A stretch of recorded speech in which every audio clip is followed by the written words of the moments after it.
আপনাদের রাজ্য সভাপতি মানে মারধর না করে অভিষেক ব্যানার্জির বাড়ির সামনে কোনো স্লোগানিং না করে জাস্ট তার প্রতিবেশী 188 নম্বরে অভিষেক ব্যানার্জি থাকেন, 186 এতে থাকেন বোধহয় রজতবাবু, 86 সিতে, মানে দুটো বাড়ি না একটা বাড়ি, দুটো দরজা, মানে দেওয়াল দেখা যায় অভিষেক ব্যানার্জির বাড়ির। অভিষেক বাড়ির দেয়াল আর আমার বাড়ির দেয়াল এক। সেখানে যাওয়ার জন্য দেবজিৎ সরকার, সুকান্ত মজুমদার গ্রেপ্তার হয়েছেন। এর থেকে বড় কেস স্টাডি হতে পারে? সুকান্ত মজুমদার যদি এভাবে গ্রেপ্তার হতে পারেন এবং গ্রেপ্তার কিন্তু হলেন, লালবাজারে নিয়ে যাওয়া হলো, তাহলে আমি বা সাধারণ মানুষ কে আপনারা ভোটটা করাতে পারবেন? যেটা সুকান্ত বাবুকে আমি বারবার জিজ্ঞেস করাচ্ছিলাম। আরে আমি তো হ্যালো করতে গিয়ে অ্যারেস্ট হয়ে গেলাম। বলুন দেবজিৎদা। সুকান্ত মজুমদার তো doctor Sukanta Majumdar, doctor Sukanta Majumdar, professor মানুষ, কেন্দ্রীয় মন্ত্রী, বিজেপির প্রতীকে জেতা এমপি, ওনার সঙ্গে তো এটা হওয়াটাই বাংলার স্বাভাবিক। উনি কি মাগুর মাছ বেচতে বেচতে কয়েকশো কোটি টাকার মালিক হয়েছেন নাকি? হ্যাঁ, মুড়ির টিনে করে টাকা পাঠাতেন নাকি ওই পাশের বাড়িটাতে, যে বাড়িতে ডাক্তারবাবু থাকতেন? উনি এগুলো করতে পারবেন? উনি কি গরু চালান দিতে পেরেছেন আজ অবধি? 10টা গরু ওপরে পাঠাতে পেরেছে? বালির কাটমানি ঝেড়ে দিতে পেরেছে? মানে ওই নেত্রী বলেছিলেন না, একজন ছোট নেত্রী, 75% হিসেব টিসেব করে 75% সোজা পাঠিয়ে দিতে হবে পার্টি অফিসার, বাকি যে টাকা তুলেছেন 25% নিজের কাছে রাখবেন। তো ওরকম উনি করতে পেরেছেন নাকি?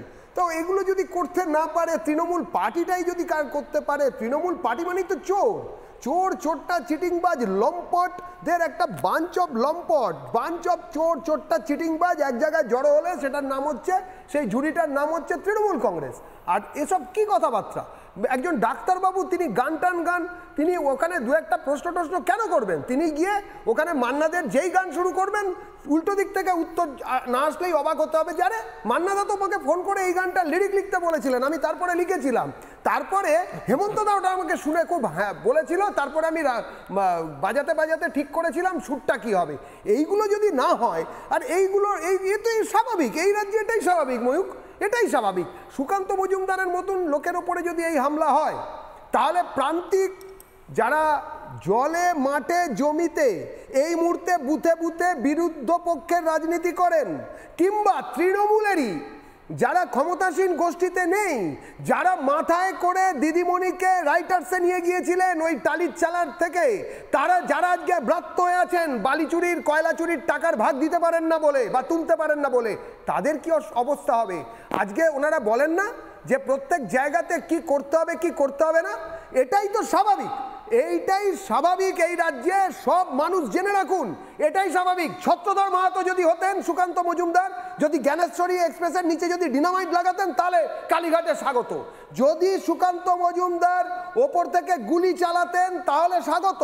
60 শুটার হলে স্বাগত, চোর হলে স্বাগত, স্মাগলার হলে স্বাগত।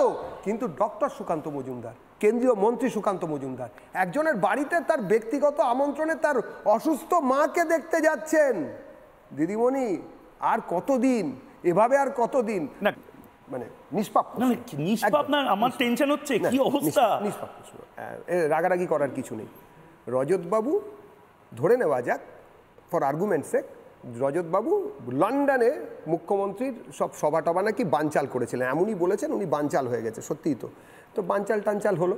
তারপরে রজতবাবু বাড়িতে এসে বসে আছেন, তার পাশের বাড়িতেই মুখ্যমন্ত্রীর দলের একজন প্রথিতযশা এমপি, তারই পাশের বাড়ি, এবং ঘটনাসূত্রে তিনি হচ্ছেন আবার মুখ্যমন্ত্রীর ভাইপোও বটেন রক্তের সম্পর্কে। কিন্তু আমার প্রশ্ন হচ্ছে, রজতবাবুর নামে তো কোনো অ্যালিগেশন নেই কলকাতা পুলিশের, আছে কি? নেই। আমাদের ডক্টর সুকান্ত মজুমদার, আমাদের যিনি মাননীয় সভাপতি, কিংবা তার যারা সঙ্গে গিয়েছিলেন, তাদের সম্বন্ধে কোনো অ্যালিগেশন আছে? আমার পাশে সৌরভ শিকদার বসে আছেন।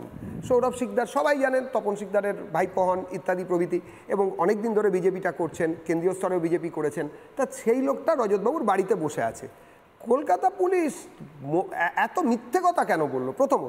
প্রথম অন্যায়টা তো, পাপটা তো পাপ, এটা ক্রাইম শুধু না, এটা একটা পাপও। আমরা উর্দিকে সম্মান করি। কালকে ওনার বাড়িতে আমি যাব, আমি রাজনৈতিক প্রতিপক্ষ হলে কলকাতা পুলিশ গেটে দাঁড়িয়ে বলে দেবে উনি বাড়ি নেই। আরে উনি বাড়ি আছেন কি নেই, এবং সিকিউরিটি নেই আলাদা, সিকিউরিটি নেই আলাদা দাদা, মৃত্যু পুলিশ, আপনাদের পুলিশ মৃত্যু। আপনারা যেরকম কালীঘাটের টালির চাল থেকে মিথ্যে কথার বন্যা বাড়াচ্ছেন। না না না, কি প্রটোকল? প্রটোকল মিথ্যে কথা বলা, প্রটোকল মিথ্যে কথা বলা, প্রটোকল মিথ্যে কথা বলা। না কি আছে? ভারতবর্ষের বিজেপি রাতের ঘুম নষ্ট করে দিয়েছে, তার সিকিউরিটির জন্য পুলিশ থাকবে। তৃণমূল কংগ্রেসের রাতের ঘুম নষ্ট করেছে বিজেপি।